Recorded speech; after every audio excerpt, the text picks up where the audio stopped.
Okay, so the important one, how do you choose the right estate agent for you?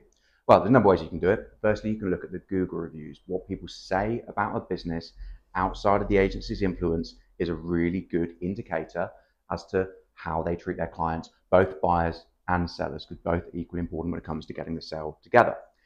The other thing you do is an undercover viewing. So we suggest to clients looking to put the property on the market, go and do a viewing with that agent. How do they treat the buyers? How do they show people around the property? Do they know where the boiler is? The thing that comes up all the time. The agents just don't know enough about the house. Go and test an agent. See what they know.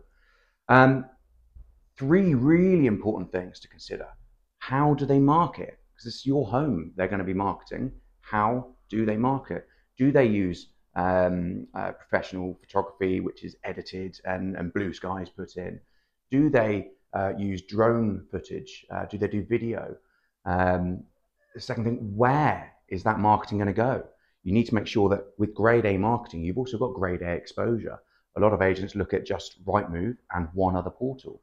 What you need for your property, your biggest asset, is full exposure to the market. So you need to be looking at agents who are on Rightmove, Zoopla, on the market, prime location. There's a whole host of websites out there outside of Rightmove. Really important you're on all of them, that the agent's investing in your property. How are they going to communicate with you? Gone on are the days of landline phoning out a lot of the time, or you having to speak to your agent over the phone and speak to someone who doesn't know who you are potentially. Does your agent give you their personal mobile number? Do they have a WhatsApp group set up for you?